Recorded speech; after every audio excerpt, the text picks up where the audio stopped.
Mpendwa, nikukaribishe tena katika tafakari hizi nzuri zenye uwezo wa nguvu za Mungu ndani yake, tafakari za Zaburi. Na leo tunaendelea na Zaburi 16. Tutasoma mstari wa 8.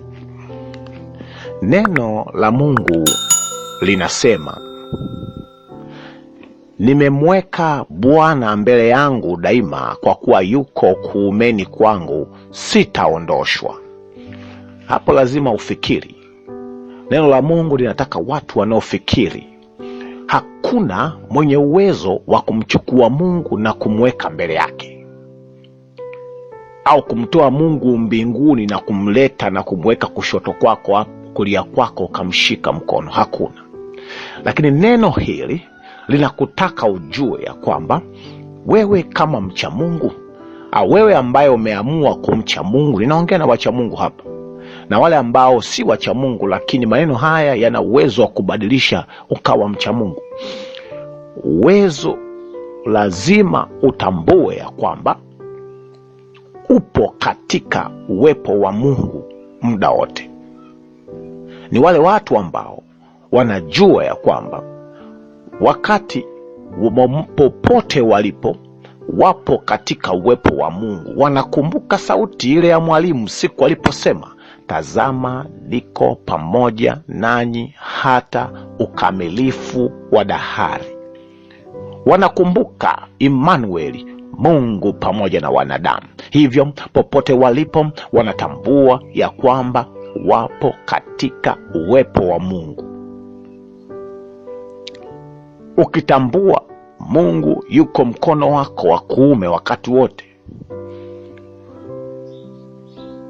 utajua ana uwezo wa kukushika mkono. Na hii ndio sababu anasema hakuna atakaye kuondosha, hakuna atakaye kuangusha.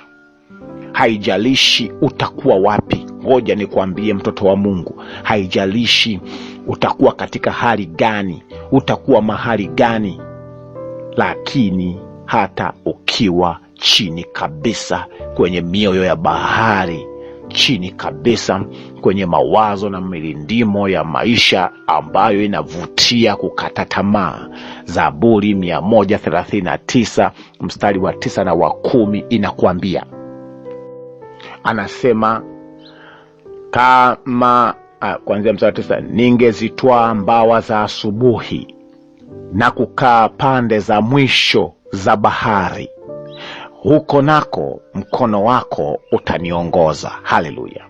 Na mkono wako wa kuume utanishika. Hakuna mahali utakapokwenda, hakuna hali utakayopitia ambayo itasababisha Mungu wako ambaye umechagua kumwamini akashindwa kukusaidia.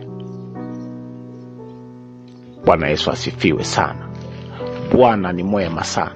Hivyo basi, nataka nikutie moyo mtoto wa Mungu. Zaburi ni kitabu cha ibada. Umwabudupo Mungu wako, tambua ya kwamba hakuna hali, hata ukiwa katika gereza la ndani kabisa, kesho yake unaambiwa ni siku yako ya kunyongwa. Ikiwa uko na Mungu, Mungu yuko pamoja nawe. Vitabu vya masimulizi vinasema siku ile Paulo anachukuliwa katika gereza lile na kwa amri ya jenerali yule aliyekuwa wakati huo mkorofi kabisa. Nakumbuka kama sio Nero, alikuwa ni Nero nafikiri. Wanasema alipochukuliwa akielekea kwenda kukatwa kichwa na shoka kwenye gogo, mahali pale ambako ameandaliwa kuuawa kwake, na usiku wake akawa amemwandikia Timotheo ule waraka wa pili wa Timotheo, alipokuwa ameandika na kwenda kumiminwa, maana alikuwa anajua na kwenda kufa, mtumishi wa Mungu Paulo. Masimulizi yale yanasema Paulo alikuwa aking'aa uso wake kama vile bibi harusi anayekwenda kukabidhiwa bwana harusi. Yaani uso wake ulijaa furaha, joy, akisogelea katika shoka ya mauti, kwa sababu Mungu alikuwa pamoja naye. Wakati wale wanadhani wanamkomesha, lakini kwa Paulo ilikuwa ni kumaliza kazi, kwenda kutia sahihi ya kufunga mkataba wake wa kazi yake na Mungu duniani, alale apumzike, asubiri ufufuo wa uzima, apate taji kwa kazi kubwa aliyoifanya. Wote hao wamelala. Mungu amekwisha kukuandalia shahidi Paulo kwamba hakuna mazingira ambayo uwepo wa Mungu utakuwa haupo kwa yule ambaye ameamua kwa mcha Mungu.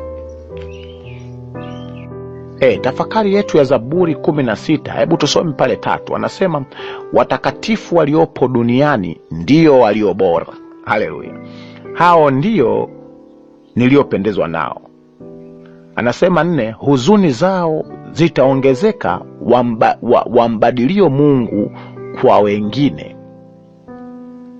Yaani wale ambao wanambadili Mungu. Wewe ambaye unambadili Mungu, unamfanyia Mungu substitution, unamtoa Mungu unaweka fedha, unamtoa Mungu unaweka kazi, unamtoa Mungu unaweka mume wako, mke wako, ukoo wako, unamtoa Mungu unaweka mizimu, unaweka waganga. Anasema watu hao huzuni zao zitaongezeka. Umechagua huzuni, maisha uliochagua ya kumwacha Mungu, umechagua huzuni, umechagua kuachika, umechagua migogoro ya ndoa, umechagua tabu na balaa, umechagua hasara. Ninakupendekezea asubuhi ya leo, chague Bwana upate furaha ya kweli. Sasa soma Zaburi hiyo hiyo katika kitabu ile 16 katika mstari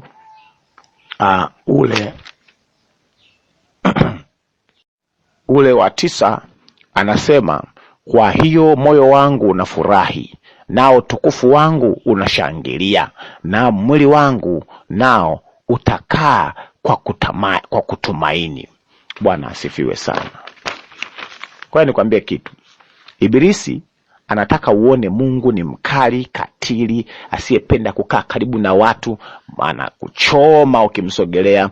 Yuko busy na mambo mengi ya kuratibu masayari, magalaxies na mavimondo na asteroids, maviumbe mbalimbali asigongane huko na mambo mengi. Mungu anaratibu vitu vingi duniani, hivyo yuko busy, hawezi kujali wewe. Lakini Zaburi 16:11 anasema utanijulisha njia ya uzima, mbele za uso wako ziko furaha tele, na katika mkono wako wa kuume mna mema milele. Mungu ni Mungu wa furaha, sio mkali, sio mkorofi, hayuko bize kama unavyoaminishwa.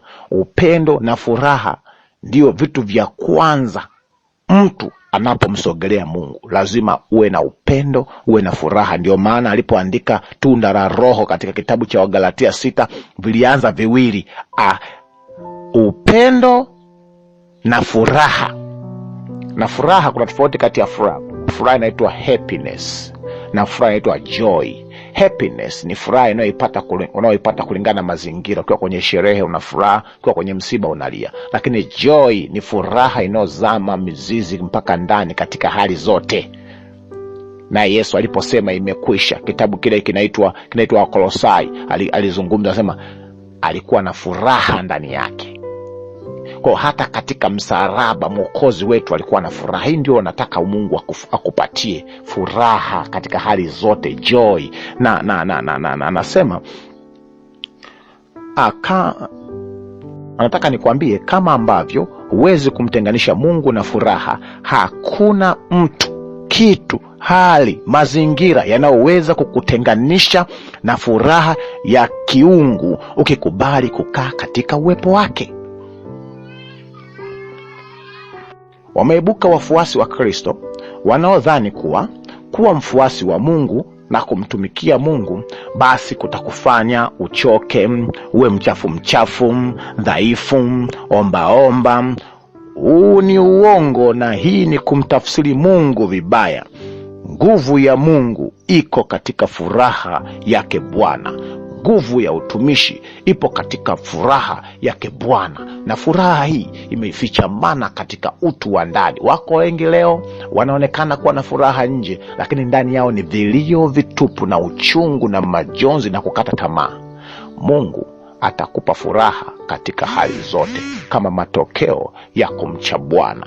Nehemia 8 mstari wa 10 inamaliza kusema furaha ya Bwana ndiyo nguvu. Furaha ya Bwana ndiyo nguvu yako. Mfanye Mungu kuwa furaha yako. Nguvu yako iwe ni furaha ya Bwana.